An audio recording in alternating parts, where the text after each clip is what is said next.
Бисмилlah, альхамдулиллах, ассалату ассаламу аля расулиллах, ва аля али васхаби ва ман валя амма ба'д. Продолжаем раздел, который начали читать на прошлом уроке, а'ляму нубувватихи, то есть признаки пророчества Мухаммада, саллаллаху алейхи вассалям. Говорит Хафиз ибн Касир: «Ва мин залика ма ахбара, саллаллаху алейхи вассалям, бихи фи хадал Кур'ан». Говорит, также из его чудес то, о чем сообщил посланник Аллаха, саллаллаху алейхи вассаляма, в Коране. «Вафима сахха анху минал хадис», а также в достоверных хадисах, которые от него пришли, «Минал гуюб аль-мустакбаля аль-мутабака ли хабарихи хазва аль-кузза бил-кузза, мимма ятул истиксау хахуна». Говорит, о чем он сообщил из различных вещей, которые произойдут в будущем. И они в действительности так и произошли.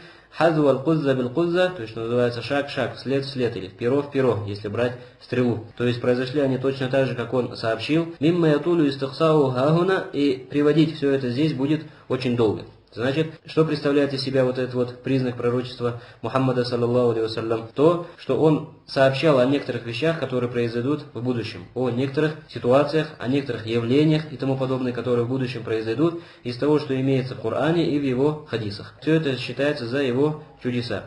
И из примеров этого можно привести то, что пророк, саллаллаху алейхи вассалям, сообщил заранее о том, что будет открыт и завоеван Хайбар. Также из тех примеров, которые приводили мы при изучении сиры, о том, как пророк, саллаллаху алейхи вассалям, поведал Умейру ибн Вахбу аль-Джумахи, о том, как они разговаривали и сговорили с Сафваном ибн Умайи. Это уже касается чего? Прошлого. Но все равно это из гайб, из сокровенного, из того, что пророк, саллаллаху алейхи вассалям, знать не мог в своей основе. И об этом сообщил ему Всевышний Аллах субхану ва тааля. Также из этого то, о чем сообщил Всевышний Аллах субхану ва тааля, о том, что римляне победят после того, как оказались побеждены. И тому подобные примеры, их огромное множество. Говорит: «Ва мин залика ма азгараху Аллаху тааля аля ядейхи мин хаварик аль-адат аль-бахира». Говорит, также из этого то, что произошло на руках пророка, саллаллаху алейхи вассаляма, из вещей, которые являются сверхъестественными, то есть тех вещей, которые не поддаются в своей основе тем законам, которые Всевышний Аллах субхану ва тааля вложил в это бытие. Говорит: «Фа мин залика», из этого ма ахбар Аллаху азза ва джаль анху фи китабихи аль-азиз мин иншикакил камар. Говорит, как, например, то, что Всевышний Аллах субхану ва тааля сообщил в своем благородном Коране о растрескивании луны. «Вазалика анналь мушрикин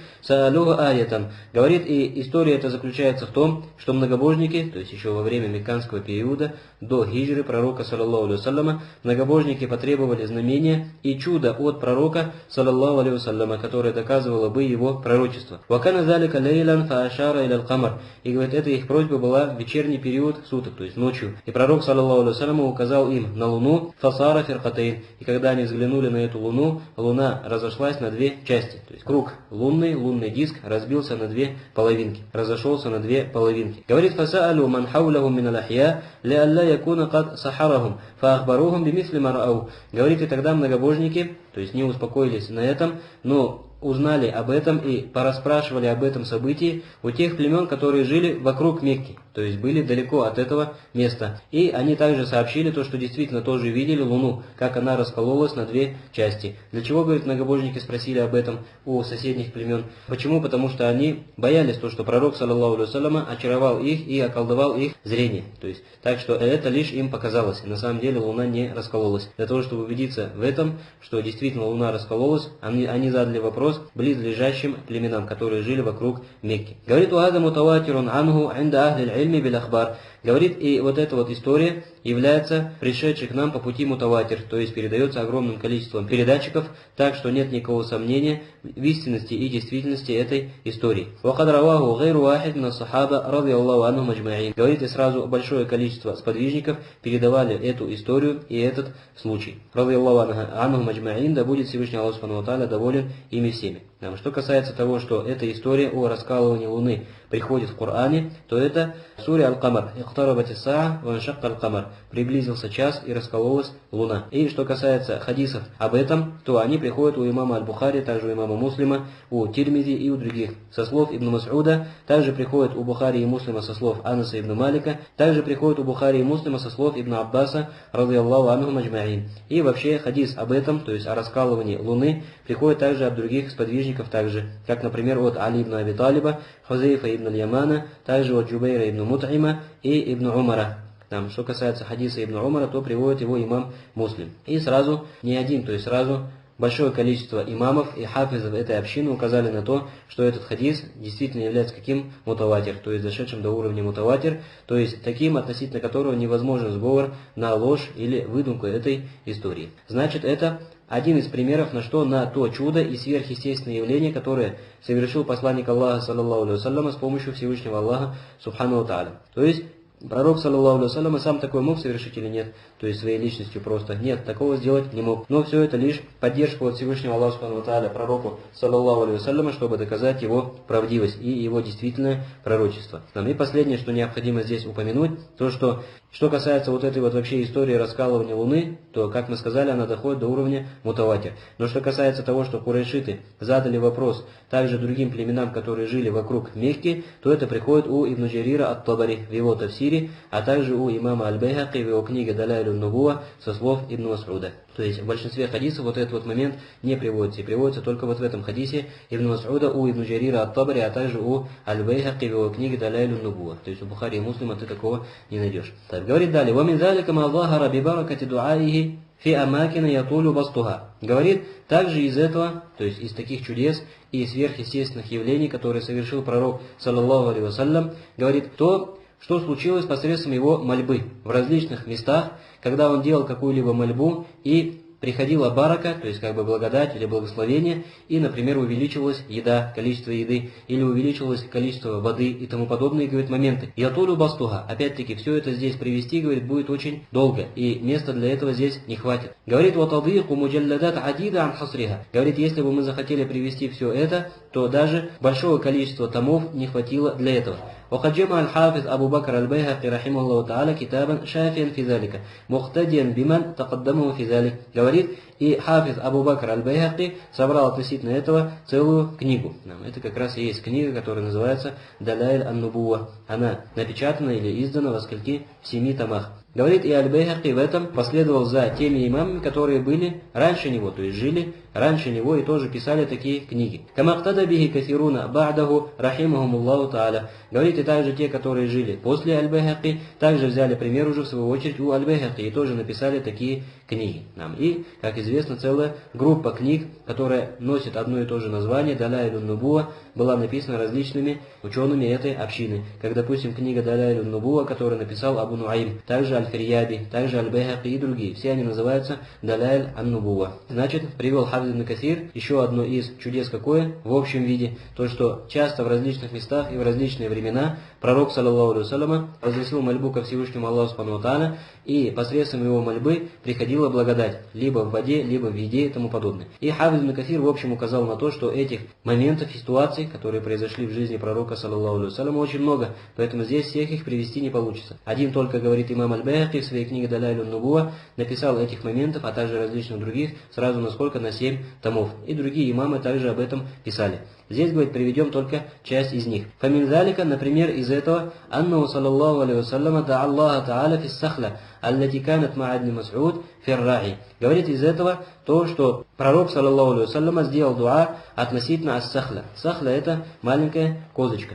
Говорит, пророк, саллаллаху алейхи вассалям, сделал дуа Всевышнему Аллаху субхану ва тааля относительно вот этой маленькой козочки, которая принадлежала Абдуллаху ибн Мас'уду, когда он был раи, то есть пас стадо овец. «Васамма Аллаха ва халабаха». Говорит, пророк, саллаллаху алейхи вассалям, сказал «Бисмилля ва халабаха» и подоил эту козочку. «Фадаррат алей». «Фашариба ва сака Аба Бакрин ва казалика фааля фишати умми Ма'бад». И ее вымя наполнилось молоком.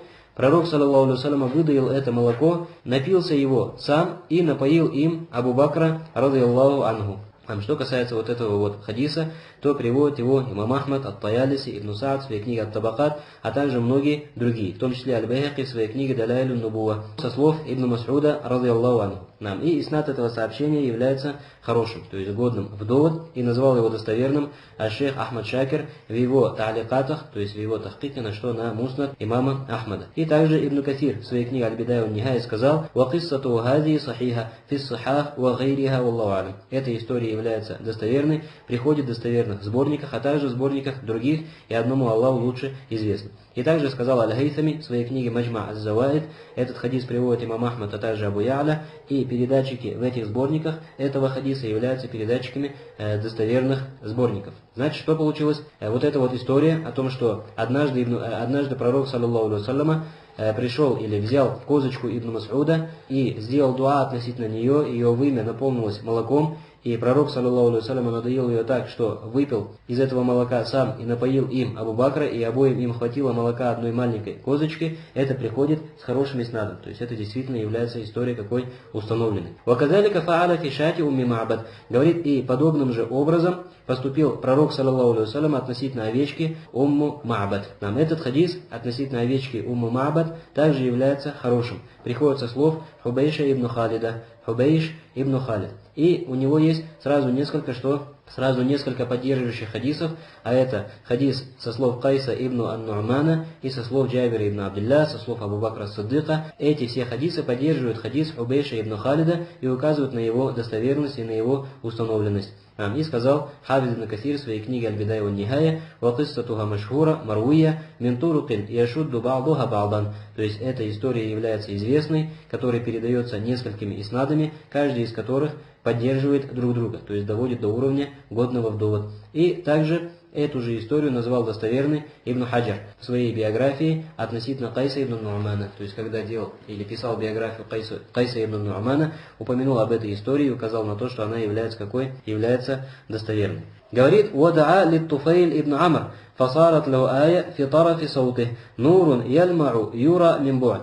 И также, говорит, пророк, саллаллаху алейхи вассалям, сделал дуа за Туфейля ибн Амра. Туфейль ибн Амр, кто? Ад-Дауси. Говорит, сделал за него аят, так что конец его саут, то есть его плети или его кнута, стал каким? Говорит, стал нур, то есть стал светящимся, блестящим, так что его было видно издалека, то есть как будто бы включили лампочку в чем? В этом кнуте. И тоже, говорит, является чем? Одним из чудес. Что касается вот этой вот истории, то приводит ее Ибн Исхак в своей сире без иснада. И приводит ее также Ибн Саад, но со слов Аль-Вакиди, который является матрук, является оставленным передатчиком. И в других источниках, как у Ибн Джарира ат-Табари, эта история приходит по дороге Аль-Кальби, который является матрук муттахам, оставленным, обвиненным во лжи. И вот эта вот история является слабой, недостоверной. Значит, история о том, что пророк, саллаллаху алейхи вассалям, сделал дуа за Туфейля ибн Амра ад-Дауси, и на его кнуте или плети в конце ее, то есть появился свет, который горел, его было видно издалека, вот эта вот история не является установленной и не является достоверной. Но зато является достоверной другая история, которая сейчас придет. Говорит, وَكَذَلِكَ حَصَلَ لِأُسَيْدْ ибн Худайр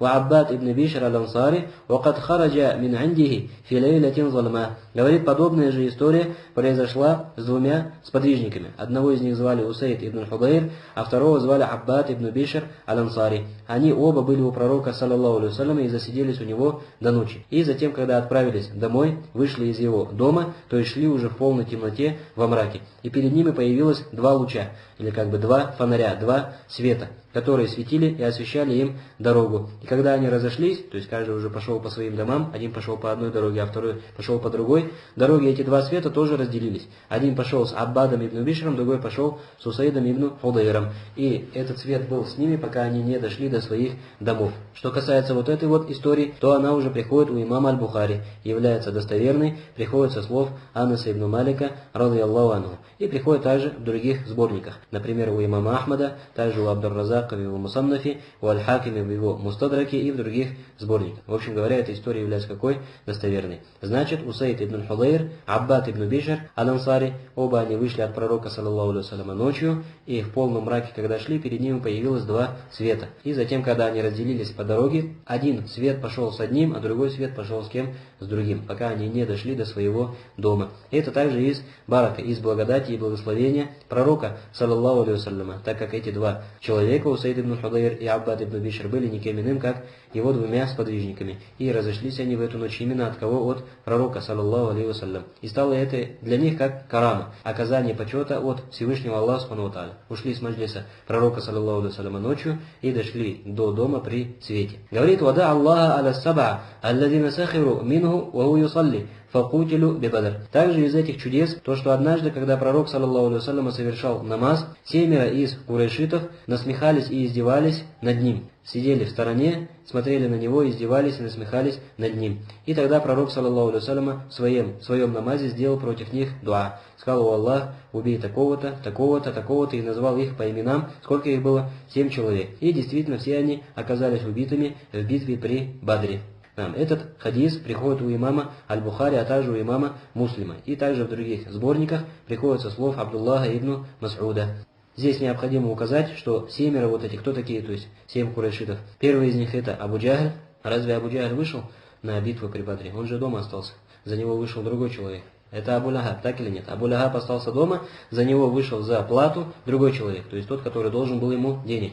А вот как раз Абу Джахль вышел на битву при Бадре и при этом сыграл там, можно сказать, важную роль, то есть в гибели своей собственной и многих своих товарищей. Значит, из этих людей, относительно кого сделал дуа пророк, саллаллаху алейхи вассаляма, были Абу Джахль, а также Утба ибн Рабиа, также Шейба ибн Рабиа, то есть его брат, также Аль-Валид ибн Утба, то есть сын Утба ибн Рабиа, также Умайя ибн Халаф, Укба ибн Аби Муайд, и упомянули 7-го, но передатчик забыл его. То есть передатчик, который передает этот хадис, говорит: я не запомнил 7-го. Знаешь, сколько человек названо? 6 человек. Против них сделал пророк, саллаллаху алейхи вассалям, дуа, когда они издевались над ним, и все они были убиты в день при Бадре. Говорит: «Вадаа аля ибн Аби Лахаб, фасаллат Аллаху алей ас-сабу бишшам, вифка дуаихи алейхиссалям». Говорит, и также из подобных чудес то, что пророк, саллаллаху алейхи вассалям, сделал дуа против сына Абу Лахаба, которого звали, кто-то говорит Утба ибн Аби Лахаб, кто-то говорит Утейба ибн Аби Лахаб. Против него сделал пророк, саллаллаху алейхи вассалям, дуа и попросил Всевышнего Аллаха субхану ва тааля, чтобы он направил на него одного из своих хищных животных. И на самом деле на него, или одну из своих собак. И на него напал кто? Лев. На него напал лев, когда тот был в Шаме. И действительно был убит сын вот этого кого? Сын этого Абу Лахаба. И кто такой вот этот вот сын Абу Лахаба? Зовут его, как мы сказали, Утейба или Утба по-другому. Он как раз был мужем дочери пророка, саллаллаху алейхи вассаляма, Умму Кульсум. Дочь пророка, саллаллаху алейхи вассаляма, Умму Кульсум, была замужем за этим сыном кого? Абу Лахаба. И его съел лев. Его съел лев. Что касается вот этой вот истории, то некоторые из имамов называют ее хорошей, то есть годной в довод и доходящей до уровня хорошей из-за поддерживающих ее цепочек. В основе она приходит в форме мурсаля от Урвы ибн Зубайра. И в иснаде есть Зухайр ибн Аля, который является слабым. Но у этого хадиса есть довольно большое количество различных цепочек, которые его поддерживают. Поэтому этот иснад назвал Хафиз ибн Хаджар в своей книге Фатхуль Бари хорошим, то есть указал на то, что этот случай или эта история является какой? Утвержденной и годящейся в довод. Говорит: «Вадаа аля сурака фасахат яда фарасихи фил ард, сумма да Аллаха фаатлакаха». И также та история, которая уже встречалась у нас при изучении сиры. То, что однажды пророк, саллаллаху алейхи вассалям, когда совершали они, он и Абу Бакр ас-Сиддик, хиджру из Мекки в Медину, за ними погнался Сурака ибн Малик, лидер какого племени? Мы говорили Джуашум, племени Джуашум. И пророк, саллаллаху алейхи вассалям, сделал за него дуа, ноги его лошади, то есть Сурака ибн Малика, что сделали? Провалились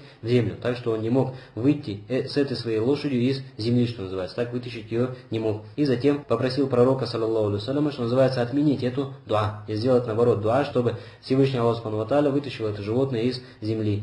И пророк, саллаллаху алейхи вассалям, сделал за него такой дуа, и действительно лошадь Сурака ибн Малика смогла выйти из земли, вытащив свои ноги. Что касается вот этого вот хадиса, то, как мы говорили, он уже встречался у нас по сире, приводит его имам Аль-Бухари, а также имам Муслим, со слов Аль-Бара ибн Азиба от самого Абу Бакра ас-Сиддика, радийаллаху анху.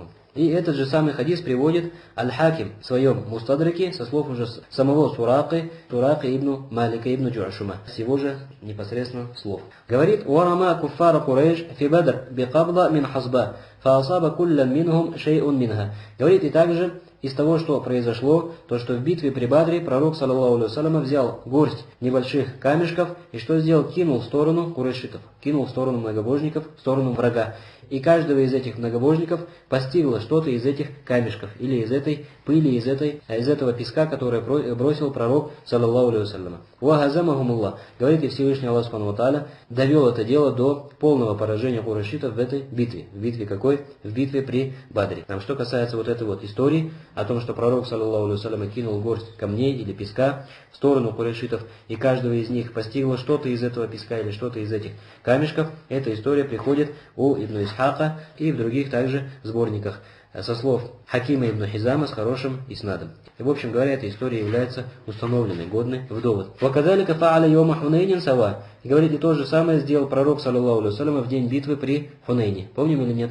Также пророк, саллаллаху алейхи ва саллям, взял камешки, кинул в их сторону и сказал шахатиль уджух, то есть да будут изуродованы их лица, и «Гузиму ураббиль Кааби» или «Урабби Мухаммад», то есть они потерпели поражение, они оказались какими? Проигравшими. Что касается вот этого, то что пророк, саллаллаху алейхи ва саллям, также кинул камешки в сторону своего врага в битве при Хунейне, и то, что за этим последовало их полное поражение, это приходит у имама Муслима со слов Аль-Аббаса ибн Абдуль-Мутталиба, и также приходит со слов Салама ибн Аль-Акуа, тоже у имама Муслима. И у этой истории есть также другие иснады. Один из них приходит у Ат-Таялиси со слов Абу Абдурахмана Аль-Фихри, и другой приходит со слов Ибн Мас'уда, который приходит у имама Ахмада. В общем говоря, эта история также является какой? Также является достоверной. Говорит: «Ва'ата йома бадрин ли'укаша ибн Михсан джазлан мин хатаб, фасара фи ядихи сейфан ма'дия».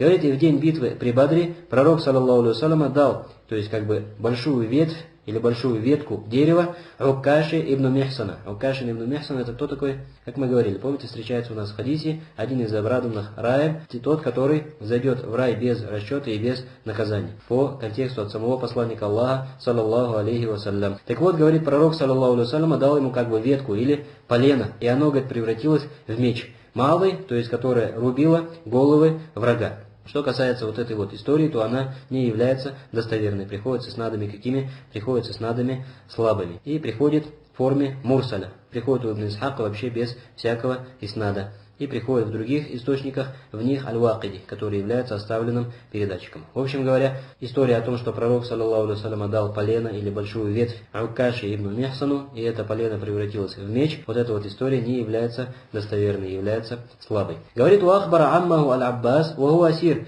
бима дафана хуа ва умму аль-фадл мин аль-мал, тахта атабати бабихим, фаакарра лаху бизалик». Также из чудес, которые были совершены пророком, саллаллаху алейхи ва саллям, это хадис, который приходит у имама Ахмада. Приходит у имама Ахмада с хорошим иснадом со слов Ибн Аббаса. У него есть также немалое количество других поддерживающих цепочек. И посредством этого этот хадис доходит до уровня хорошего или даже до уровня достоверного. То есть эта история является установленной. Какая? То, что когда пророк, саллаллаху алейхи ва саллям, взял в плен своего же дядю Аль-Аббаса ибн Абдуль-Мутталиба, то есть после битвы при Бадре, посланник Аллаха, саллаллаху алейхи ва саллям, потребовал от него аль-фида, то есть выкуп за его освобождение. То есть я тебя освобожу, если ты заплатишь мне выкуп за твое освобождение. И тогда Аль-Аббас сказал: у меня нет денег, то есть у меня нечем тебе заплатить. И тогда пророк, саллаллаху алейхи ва саллям, сказал: а как же то имущество, которое ты и твоя жена Умуль-Фадль закопали под порогом вашего дома, когда отправлялись на Бадр? То есть Аль-Аббас ибн Абдуль-Мутталиб побоялся за свое имущество и свои деньги, свое имущество закопал под порогом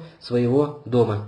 И когда пророк, саллаллаху алейхи ва саллям, такое ему сказал, действительно подтвердил эту историю, этот факт. Сказал: да, мы действительно, что с моей женой закопали это имущество у порога моего дома. Значит, эта история произошла или нет, является установленной? Является установленной. Также является одним из чудес пророка, саллаллаху алейхи вассаляма, то есть указанием на то, что он знал сокровенное из того, что ему открыл Всевышний Аллах Субхану ва Тааля. То есть сам пророк, саллаллаху алейхи вассалям, сокровенного не знал. Но те вещи, которые открывал ему Всевышний Аллах Субхану ва Тааля для его поддержки, для доказательства его пророчества, пророк, саллаллаху алейхи вассалям, об этом извещал людям или рассказывал людям. Говорит: «Уахбара Умейр ибн Вахб бима джаа лаху мин катлихи, му'тазиран бианну джаа фи фидай усара Бадр, фа'атарафа лаху бидалик ва аслама мин вактихи радияллаху анху». Также та история, которую мы также приводили при изучении сиры, то, что Умейр ибн Вахб аль-Джумахи пришел к пророку, саллаллаху алейхи вассалям, чтобы его убить, как мы говорили, по предварительному сговору с Сафваном ибн Умайей. И пророк, саллаллаху алейхи вассалям, сообщил ему о его же намерении и сообщил ему о том, как они сговорились на это с Сафваном ибн Умайей, находясь рядом с Каабой или находясь под Каабой. И действительно Умейр ибн Вахб что сделал? Подтвердил это сообщение и тут же принял ислам. И затем, как мы говорили, он стал кем? Он стал тем, которые поспособствовали принятию ислама также его бывшим товарищем по джахилии Сафваном ибн Умейи. Что касается вот этой вот истории, то в этой истории также есть немалое количество различных иснадов, которые доводят его до уровня хорошего, до уровня годного в довод. Значит, эта история также в довод годится. Говорит: «Варадда йома Ухуд айна Катада ибн Ну'ман аз-Зафари ба'да ан салат аля хаддих». Говорит, а в день битвы при Ухуде у Катады ибн Ну'мана аз-Зафари, у одного из сподвижников, то есть вытек глаз, получил ранение в глаз, так что его глаз вытек. «Вакиля ба'да насарат фиети». А в других источниках приходит, или в других риваятах приходит, то, что его глаз не вытек, но выпал прямо ему на руку. «Фасарат ахсана айней». И пророк, саллаллаху алейхи ва саллям, взял этот глаз и обратно вставил ему в глазницу, то есть в то место, где этот глаз должен находиться. И этот, говорит, глаз, который был уже выпавшим или даже вытекшим, после того, как пророк, саллаллаху алейхи ва саллям, вернул его на место, стал лучшим из двух глаз Катада ибн Ну'мана аз-Зафари. «Фалям такун ту'араф мин аль-ухра». Говорит так, что один глаз не отличался от второго. В том смысле, что если, например, человеку делают серьезную какую-то операцию на глаз или что-либо подобное, или заменяют его глаз искусственным, то и глаз отличается внешне и визуально от чего? От второго глаза. А вот этот вот глаз, говорит Катада ибн Ну'ман аз-Зафари, не отличался от второго, от здорового, который изначально никуда не выпадал. Что касается вот этой вот истории, то некоторые из имамов также называют этот хадис доходящим до уровня хорошего. Вместе с тем, что в иснадах его присутствует определенная слабость. Но, как мы сказали, некоторые из мухаддисов называют эту историю доходящей до уровня хорошего. Говорит: «Уат'ама йом аль-хандак аль-джам аль-гафир алладина юкарибуна альфан». Говорит, и также в день хандака, то есть в день битвы у рва, точнее сказать, еще до самой битвы, когда еще копали только ров, мусульмане, еще враг не был пришедшим к границам Медины. Мусульмане копали ров и были очень голодны, потому что этот год был голодным годом, так и еды на всех не хватало. Сколько их было? Было их 1000 человек, как приходит об этом у имама Аль-Бухари со слов Джабира ибн Абдилля, то что их людей было 1000 человек. И история эта известна. То есть Джабир ибн Абдилля увидел голод в лице пророка, саллаллаху алейхи ва саллям, а также сподвижников, отправился к себе домой и спросил свою жену, что у них есть из еды. Она сказала: есть у нас маленький козленок или овечка маленькая и один са шаира, то есть небольшое количество ячменя, то есть можно сказать один пакетик ячменя. Джабир ибн Абдилля, то есть зарезал эту овечку и жене своей повелел, что сделать? Приготовить из этого пищу. Сказал: я позову пророка, саллаллаху алейхи ва саллям, еще пару человек с ним. И жена его что сказала? Говорит: только меня не позорь, то есть еды не хватает на большое количество людей, на несколько человек только хватит. И Джабир ибн Абдилля, радийаллаху анху, пришел к пророку, саллаллаху алейхи ва саллям, что сделал? И шепнул ему на ухо, то есть о посланник Аллаха, есть небольшое количество еды, годное или достаточное тебе, еще можешь взять с собой пару своих друзей или сподвижников, и вот такому количеству людей этой еды хватит. И тогда пророк, саллаллаху алейхи ва саллям, громко закричал всем, кто участвовал вот в этой копке этого рва. Сказал: я ахля хандак, то есть о люди хандака, о люди рва. Джабир ибн Абдилля приготовил вам угощение. Пойдемте со мной. И опередил всех остальных и сказал Джабир ибн Абдилля: ни в коем случае не убирайте, что котел, в котором варится вот это вот мясо этой овечки, не убирайте его с огня. А что касается теста, то не месите пока тесто, пока я не приду. И затем пророк, саллаллаху алейхи ва саллям, пришел, поплевал в котел, поплевал во что? В тесто. Тесто было после этого замешано, и хватило этой еды всем им, то есть 7000 человек. Каждый из них заходил в небольшой группы по 10 человек, говорил бисмилля, кушал со своей стороны, и затем выходил наевшись. Потом заходила группа вторая, затем третья и так далее, пока не наелись они все. Говорит: мин сахлатин васа шаир бибейти Джабир. Видишь, то есть дома у Джабира в это время была только сахла, то есть опять-таки маленькая козочка или маленькая овечка, так и са шаир, то есть один са ячменя. Как мы говорили, са это что такое? То есть если мы возьмем опять-таки объединим две ладошки с собой, друг с другом, то вот эта вот ладошка получается сколько? 1 муд. Если вот таких 4 мудда возьмем, получается са. Что касается вот этой вот истории, то она также является достоверной, приходит у имама Аль-Бухари, а также у имама Муслима, со слов Джабир ибн Абдилля. Говорит: кама ат'ама яумаидин мин назрин ясир мин тамр, джаат бихи ибнату Башир. Говорит, и приходит подобная же история о том, что пророк, саллаллаху алейхи ва саллям, опять-таки накормил немалое количество еды из небольшого количества фиников. То есть приходит в риваятах то, что фиников было на одну горсточку. И эти финики принесла дочь Башира. И пророк, саллаллаху алейхи ва саллям, накормил этими финиками немалое количество людей. Дочь Башира имеется в виду кто? Сестра Ну'мана ибн Башира. Что касается вот этой вот истории, то приводит ее также Ибн Исхак в своей сире, но эта история не является достоверной. В ней есть интата, то есть в ней есть прерванность. Этой историей достоверной не является. Говорит: «Ваказалика ат'ама нахва саманин мин таамин кадат тавари едуху аль-мукаррама». Говорит, и также пророк, саллаллаху алейхи вассаляма, накормил небольшим количеством еды, которая помещалась в руки пророка, саллаллаху алейхи вассаляма, 80 человек. Этот хадис уже приходит у имама Аль-Бухари, а также у имама Муслима, является достоверным. Приходит со слов Анаса ибн Малика. То, что небольшим количеством еды, которая умещалась в руки пророка, саллаллаху алейхи вассаляма, он накормил 80 человек. Причем накормил не так, что каждый покушал по одной крошке, то есть имеется в виду, покушал нормально, досыта каждый из них. Говорит: «Ваказалика фааля йома асбаха арусан би Зейнаб бинти Джахш». Говорит, и подобное же сделал пророк, саллаллаху алейхи вассаляма, на утро своей женитьбы с Зейнаб бинту Джахш. То есть пророк, саллаллаху алейхи вассаляма, как мы говорили, возвращаясь из одного из походов, то есть в Медину, женился на ком? На Зейнаб бинту Джахш. И на следующее утро устроил валиму, что называется свадебное угощение. И как мы говорили, свадебное угощение представляло из себя не что иное, как некоторая еда, которую принесли разные сподвижники, каждый что нашел. И было совсем небольшое количество еды, то есть на небольшой подстилке. И этого хватило, чтобы накормить все войско, которое было с пророком, саллаллаху алейхи вассалям. Нам этот хадис приходит у имама Муслима и является достоверным, со слов Анаса ибн Малика. Что касается имама Аль-Бухари, то он приводит это сообщение у себя в своем сборнике в подвешенном виде. Говорит: «Ва амма йому Табук факана амран гаилян». А что касается подобной истории, которая произошла в день похода на Табук, то это, говорит, вообще было вещью удивительной. «Ат'ам аль-джейш ва малау кулля уи'a ма'ахум мин кадри рабдатил анас та'аман». Говорит, пророк, саллаллаху алейхи вассаляма, накормил в этом походе 30 тысяч человек, 30 тысяч военных, которые были вместе с ним. Более того, не просто накормил их, но каждый из них этой едой наполнил все свои сосуды, которые были с ними. Каждый наполнил свои сосуды, которые он взял с собой в путь. То есть путь был близким или не близким. До Табука довольно далеко. Это Шам. То есть вся еда, которая была со сподвижником, она завершилась. Но вот эти вот сосуды, они остались. Сосуды были какими? Довольно большими. То есть в далекий путь человек берет сосуды большие. Так вот, люди, 30 тысяч человек, наелись всей этой едой, еще плюс наполнили все свои сосуды, все свои сумки и тому подобное, то есть, если так можно выразиться, то есть из того, что было у них, из кожаных изделий и тому подобное. Говорит, а еды было сколько? Мин кадри рабба аль-анс тааман. То есть, столько еды, как если бы, опять-таки, маленькая козочка села на свои передние ноги, получилось бы вот такого вот размера горочка от еды, которая на этот момент присутствовала. И ее хватило на сколько человек, как мы сказали, на 30 тысяч человек. Этот хадис приходит у имама Аль-Бухари, а также у имама Муслима, так со слов Салама ибн Аква. Со слов Салама ибн Аква, и у него есть также другой иснад, который приходит со слов Абу Гурейры, у имама Муслима. Так, значит, эта история относительно кормления 30 тысяч человек и того, что они заполнили все свои сосуды, которые были с ними этой едой, которая изначально была немногочисленной, эта история приходит достоверной у Бухари и Муслима от Салама ибн Аква и только у одного Муслима со слов Абу Гурейры. Говорит: «Уата Абу Гурейра радийаллаху анху мизвадан фаакаля минху дахра».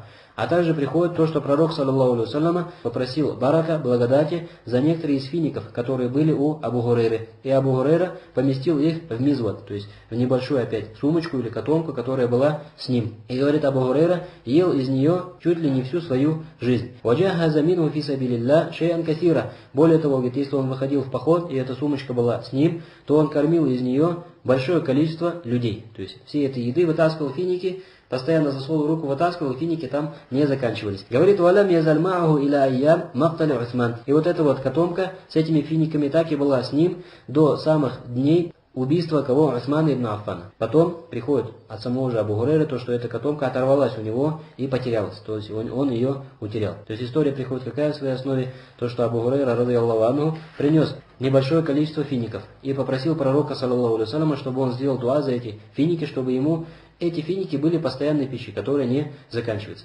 Пророк, саллаллаху алейхи вассалям, сжал их или прижал их к себе, вот эти вот финики, сделал за них дуа, потом попросил у Абу Гурейры какой-либо сосуд, или какую-либо котомку, или мешочек. Абу Гурейра дал ему свой мизват. Мизват — это как бы кожаная котомка небольшая. И пророк, саллаллаху алейхи вассалям, поместил вот эти вот финики в эту котомку. И сказал, если будешь есть из этой котомки, то засовывай руку и бери, но не раскрывай эту котомку полностью. То есть так, чтобы не получилось видным то, что есть внутри ее. Просто засовывай руки и вытаскивай. Не смотри то, что есть внутри, и не раскрывай ее полностью. И Абу Гурейра так и делал. То есть просто засовывал руку и кушал то, что в ней есть. То есть из фиников. Более того, приходит, говорит, накормил и огромное количество людей в различных военных походах из этой котомки. И говорит, эта котомка была все время подвязана на моей хику. Хику это как бы пояс.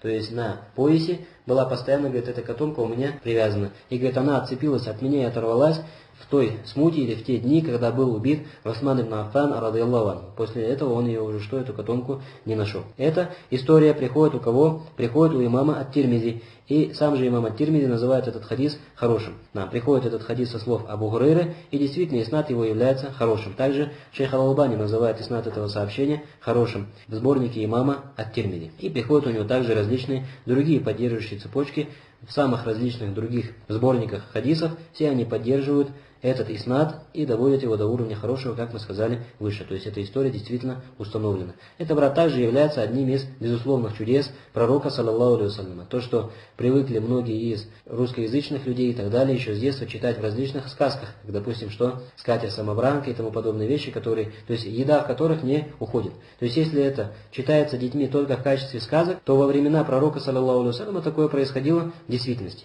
Пусть это происходило не повсеместно, не с каждым из них и так далее, но относительно некоторых личностей, относительно которых пророк, саллаллаху алейхи вассаляма, делал свое дуа. И опять-таки это не от самого посланника Аллаха, саллаллаху алейхи вассаляма, но от Всевышнего Аллаха, субхану ва тааля, который этим поддержал своего посланника и указал на правдивость и действительность его пророчества, саллаллаху алейхи вассалям. Говорит уашья ухра, мин хадан намат, ятулю зикруха муджаррада. Говорит и также различные другие вещи в этом же смысле. Если мы все их будем приводить здесь, то места нам, говорит, не хватит. وَسَنُفْرِدُ لِذَلِكَ إِنْشَاءَ تَعَالَى وَبِالثِّقَةِ مُصَنَّفًا عَلَى حِدَةٍ. Но, говорит, мы, то есть Ибн Касир говорит, у нас есть намерение написать отдельную книгу в этой теме, то есть в которой мы приведем все вот эти вот истории и ситуации, которые произошли с пророком, саллаллаху алейхи вассалям, из различных чудес. Что касается отдельной какой-либо книги, которую написал Хафиз ибн Касир, которая бы так и называлась «Далялю нубуа», «Чудеса пророка» или что-либо подобное, то такой книги у имама Ибн Касира неизвестно. Но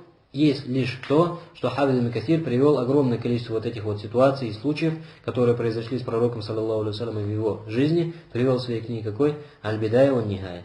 Что касается отдельной книги, то такой книги неизвестно. Так, с этим также разобрались. Теперь далее. Говорит далее Хафиз ибн Касир: «Вада Аллаха Та'аля ламма кухиту, фалам янзил анил мимбар, хатта тахаддар аль-ма аля лихьятихи, саллаллаху алейхи вассаляма, мин сакфил масджид». Говорит также из чудес пророка, саллаллаху алейхи вассаляма, то, что однажды в Медине была большая и сильная засуха. И пророк, саллаллаху алейхи вассаляма, находился на мимбаре и делал хутбу людям, то есть проповедь людям в пятничный день. И зашел один из людей, который что сделал? Попросил пророка, саллаллаху алейхи вассаляма, сделать дуа за жителей Медины, потому что сильная засуха, погибли животные, не растут растения и тому подобное. Попросил, чтобы пророк, саллаллаху алейхи вассаляма, попросил у Всевышнего Аллаха субхану ва тааля дождя. И пророк, саллаллаху алейхи вассаляма, попросил у Всевышнего Аллаха субхану ва тааля дождя. Говорит, еще не успел слезть с мимбара, как вода уже текла по его бороде, стекая с крыши его мечети.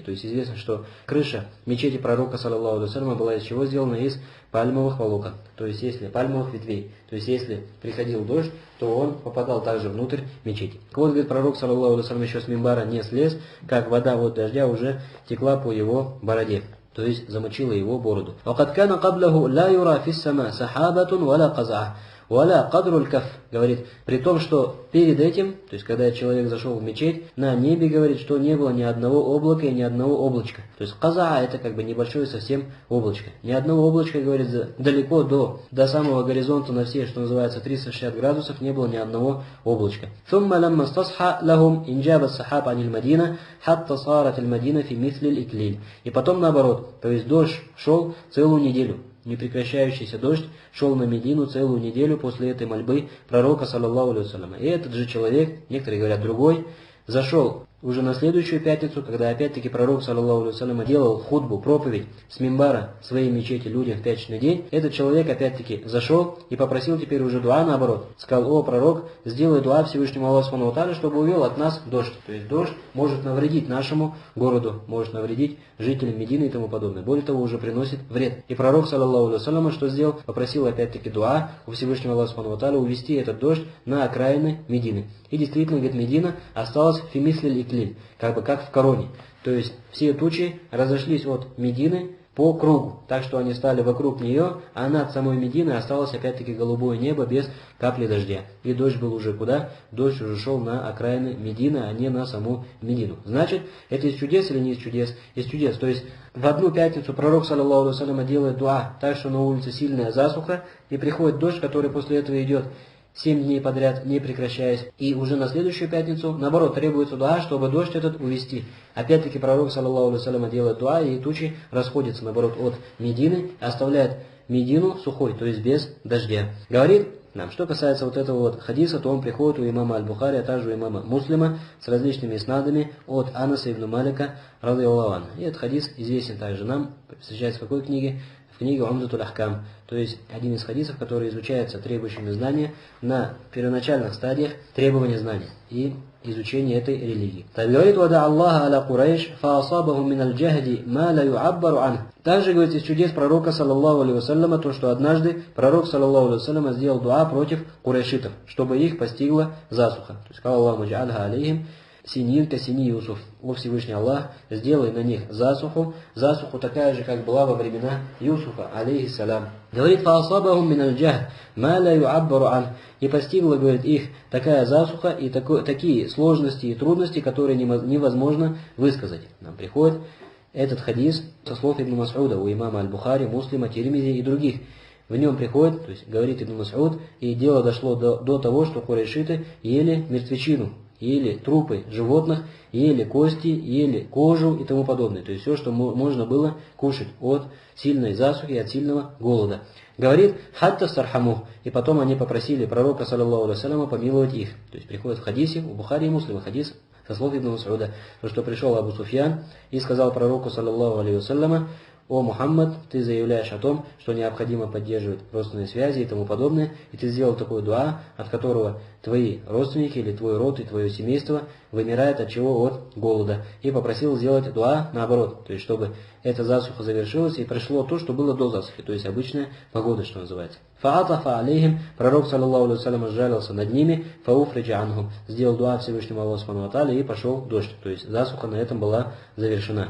И вместе с этим курайшиты не приняли ислам, то есть видя это очевидное чудо пророка, саллаллаху алейхи ва саллям, продолжили упорствовать и не приняли ислам в этот момент. Этот хадис, как мы сказали, у имама Аль-Бухари, а также у имама Муслима со слов Ибн Мас'уда является достоверным. Говорит: «Утия биина фихима лиятавабба абих». Говорит: и также однажды пророку, саллаллаху алейхи ва саллям, принесли сосуд, в котором была вода. Зачем этот сосуд ему принесли? Для того, чтобы он взял малое омовение из этого сосуда. «Фарахаба илейхи аквам гунак ан ятаваббау ма'ах».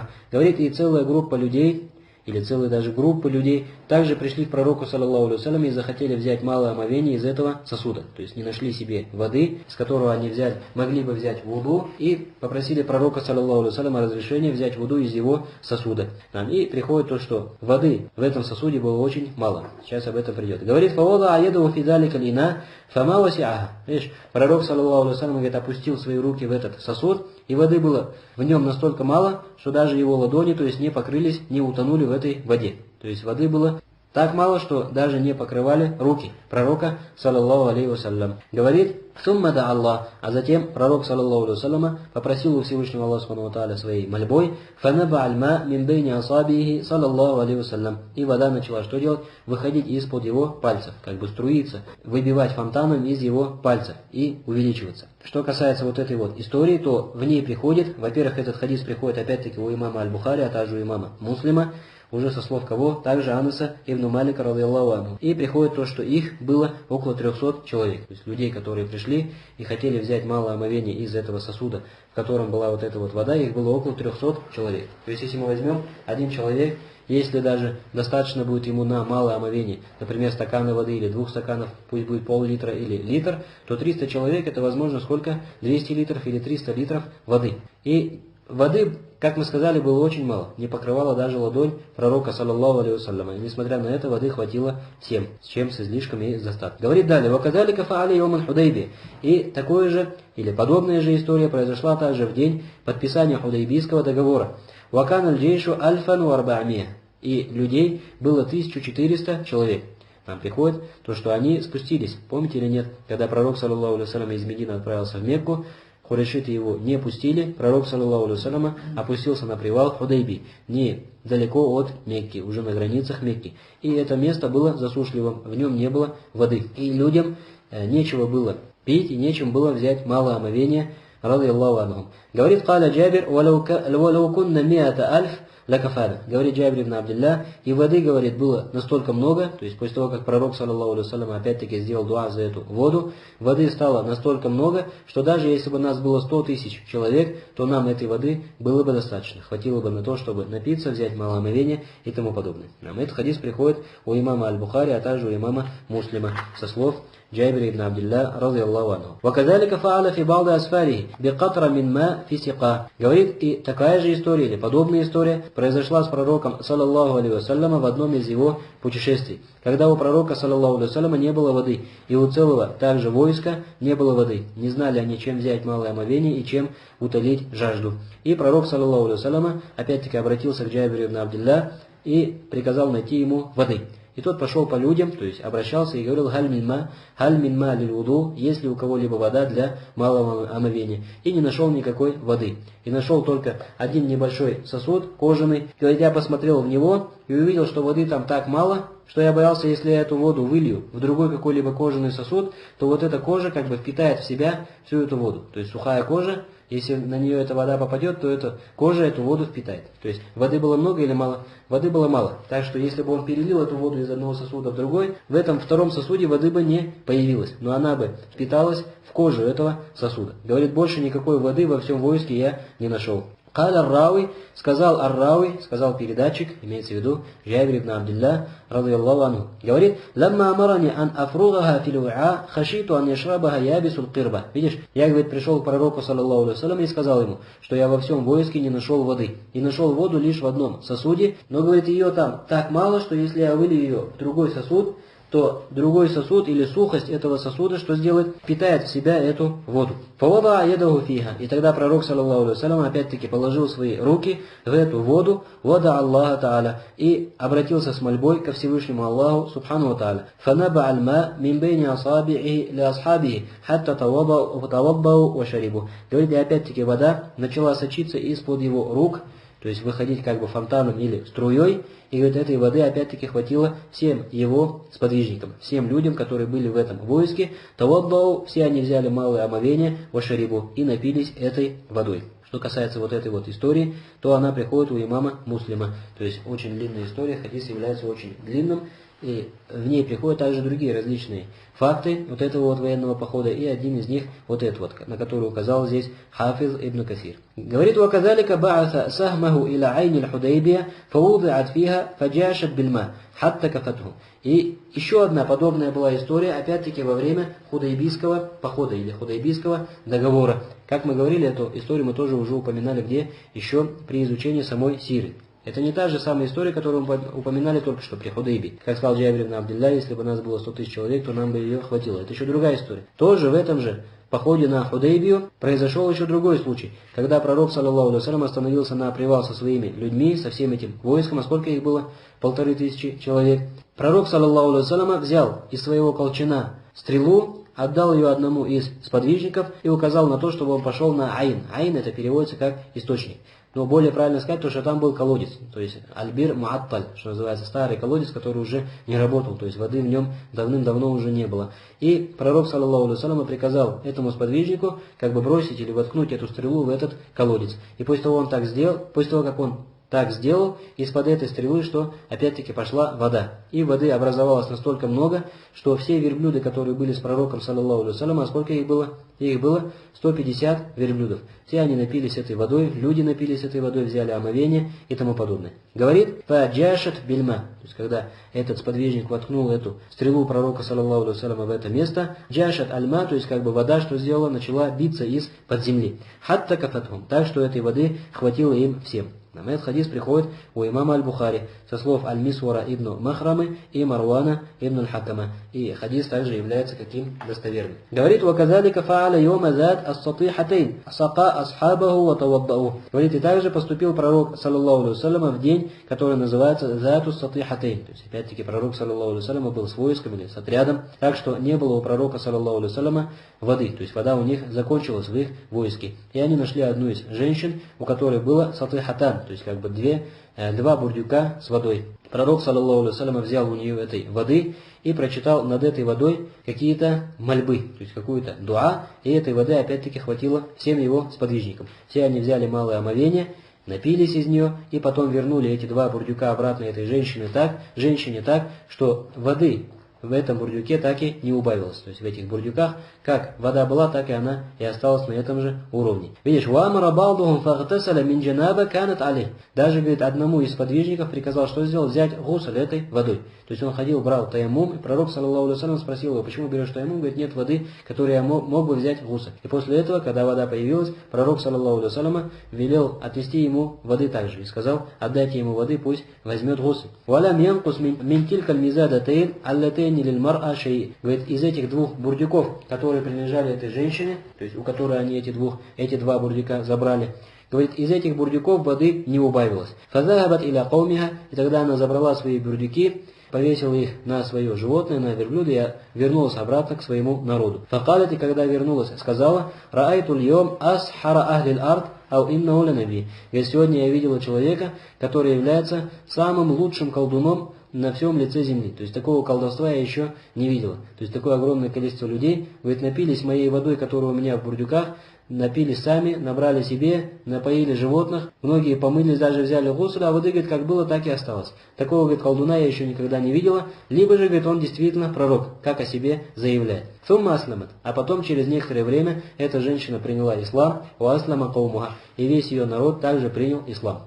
Все ее племя также приняло ислам. И приходит в хадисах, то, что пророк, саллаллаху алейхи вассалям, если отправлял какие-либо военные отряды, военные походы, то вот это ее селение обходил стороной, в благодарность за то, что она в одной из ситуаций жизненных предоставила им свою воду. И потом эта женщина сказала своему народу: разве вы не видите то, что Мухаммад отправляет войска на соседние к нам племена и деревни и тому подобное, а нас не трогает, благодарны за то, что я предоставила им воду. Не принять ли нам ислам? И после этого они приняли ислам, опять-таки проявив уже теперь свою благодарность кому? Пророку, саллаллаху алейхи вассалям, за то, что он их племя не трогал. И все они приняли ислам. Что касается вот этой вот истории, то приходит она у кого? Приходит она опять-таки у имама Аль-Бухари, а также у имама Муслима, со слов Имрана ибн Хусейна, и история является достоверной. Говорит: фи касир мин хазан намат и атулю басту. Говорит Хафиз ибн Касир, и таких примеров, говорит, очень много. Все их привести здесь места не хватит. Вафима дакарна кифая, иншаллаху тааля. И в том, на что мы указали, в этом достаточность, иншаллаху тааля, то есть тому, у кого есть разум или утвердилась вера в его сердце, этого является чем? Этого является достаточным для того, чтобы понять истинность пророчества Мухаммада, саллаллаху алейхи вассалям. Поэтому на этом завершился наш раздел, и со следующего урока придут некоторые разделы другие. Субханакаллахумма ва бихамдик, ашхаду ан ла иляха илля анта, астагфируллаха ва атубу илейх.